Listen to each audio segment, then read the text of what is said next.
Magandang araw ho sa inyong lahat. Ako po uli si JDB, ang inyong abang lingkod. Pag-usapan natin ito. Si Jinggoy Estrada kahapon, di ba? Ang tutuusin, mabigat naman po yung tanong talaga niya kay Leila de Lima. Sabi nga niya, ito bakit hindi kayo nag-file ng mga kaso? Kung talagang naniniwala kayo, sabi niya, teka ha, lakihan natin. Yon. Sabi niya, bakit hindi kayo nag-file ng mga kaso? Kung talagang naniniwala po kayo na mayroon po talagang death squad, why did you not file cases immediately when he was still just a mayor? Yun po yung tanong ni Jinggoy Estrada kahapon, di ba? Ngayon, ang sagot naman dito ni Leila de Lima ay walang may gustong mag-testify. Okay, hindi ho ba yun yung sinabi niya kahapon ni de Lima? Walang may gustong magsalita. Yon. Now, pero alam niyo ho sa akin, nagbubulag-bulagan po ito si Jinggoy. Sabagay, di ba? Kailan ba naman sila nakalaya? Panahon ni Duterte. Tapos parang may nabanggit pa yata si Duterte noon na ikaw din naman pumapatay. Diba? I don't know if it was a joke. Diba? Pero hindi po na-realize dito or maaaring nagbubulag-bulagan lang ito si Jinggoy. Dahil halatang-halata naman talaga yung pagpanig niya dito ho kay Duterte. Marami hong takot. Tandaan nyo, kung nung panahon ng mayor pa si Duterte, natural ang mga ipinatumba niyan, mga taga roon po sa lugar nila. Do you think merong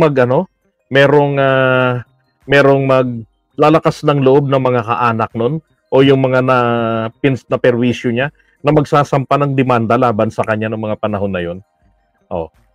Ay yun ng kaibigan nating vlogger na taga roon mismo na BBM vlogger talaga Hindi talaga makuhang bumaliktad sa kanila sa takot.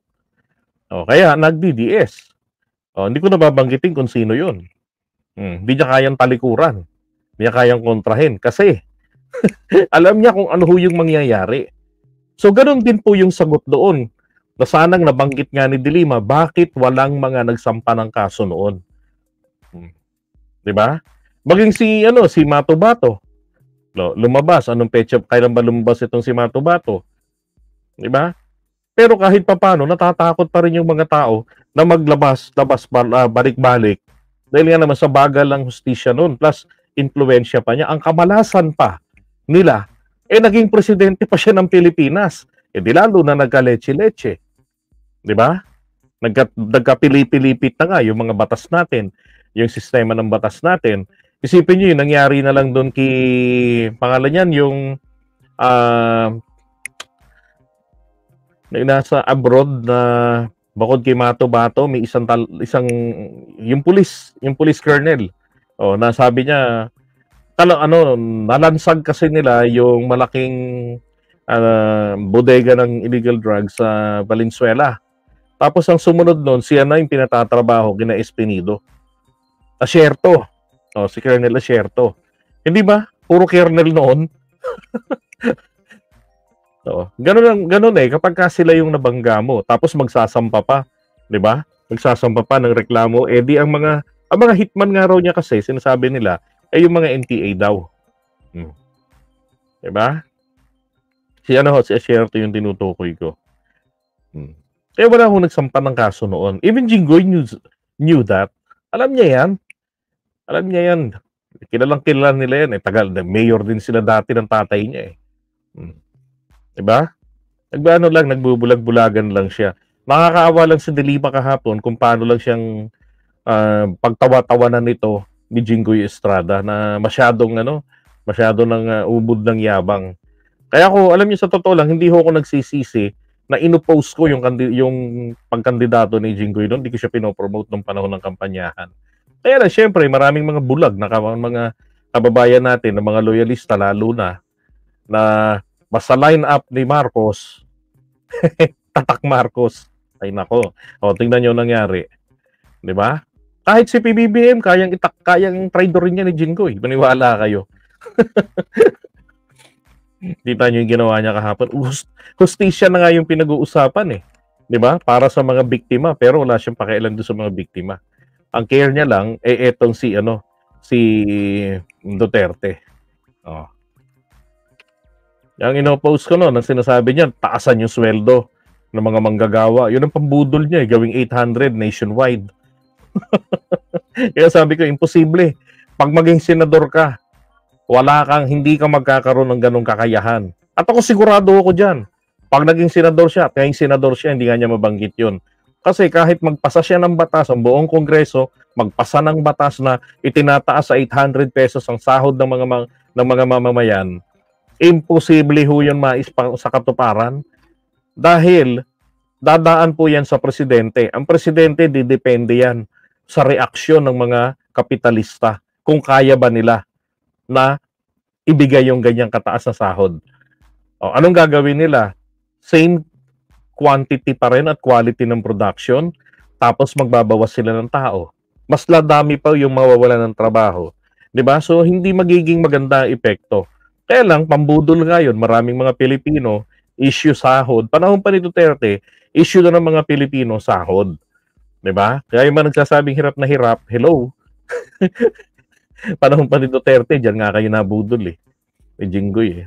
'Di ba? Alright, so yun po yung sagot ko dyan. Kung ba't nasabi ko, nagbubulag-bulagan itong si Senator Jinggoy Estrada, kasi nga po, maliwanag naman, marami hong natatakot noon. Nag-i-investigate sila, nakakausap nila yung mga tao, pero ang problema, pag yung kailangan na silang dadalhin sa korte para magsalita na doon at maging matatag, hindi nila magawa. Bakit? Either sila po ay mga residente ng Davao City, nung mayor pa si Digong, or sila naman po ay hindi man sila taga ron, pero pwede silang buweltahan. At kung inyong maaalala, meron hong dalagitang ginahasa ng pulis.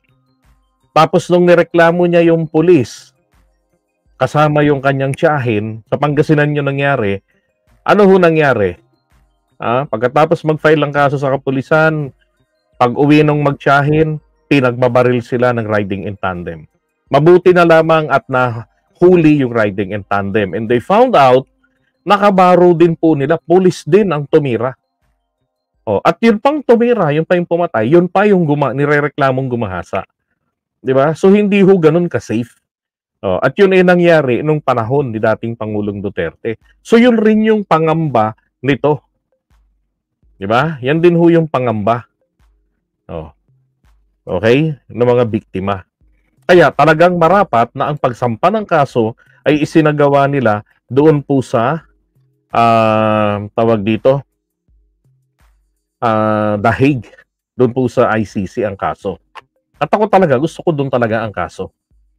Sabihin man nating mabagal, matagal, pero darating at darating rin po ang issuance ng warrant of arrest. At hindi rin nila patatagalin yan na umabot pa ng panahon na maging presidente na si Duterte, yung anak niya. Okay? O sino man sa mga kaalyado. Ito lang yan, panahon lang yan ni PBBM. Bababa at bababay. Mararanasan din natin kung hanggang saan talaga at gaano kadami etong mga supporters nila. Okay? Kung talagang totoong may kakayanan sila na mag-civil war. Kasi kung totoong ganun sila karami at may kakayanang makipag-civil war, kapag inaresto si Duterte, hindi ho lalantad si Digong dyan sa hearing kahapon sa Senado at maghahamon na siya po ay sampahan ng kaso. Kaya lang, I believe they already realized na hindi ganun karami ang supporters nila. Wala silang kakayanan na punuin ng EDSA at mag-people power na makatotohanan. Kaya, option na lamang kasuhan dito, house arrest, di ba? Ma-impluwensya, yan na lang ang kanyang last option. Nasa endgame siya. Pero hindi dapat bumigay para masabi lamang na nakasuhan, naging successful, nakasuhan nila rito. Alam ko yung sinasabi ng iba, like nila Conti, nila Attorney Conti, na nararapat ang kaso hindi rin sa Pilipinas. Dahil nga po yung sinasabi ko, yung kanyang impluwensya. Okay? Nakatulad lang yan sa kasong isinampa ni Amanda, yung biktima ni Kibuloy. Di ba? Na ibasura.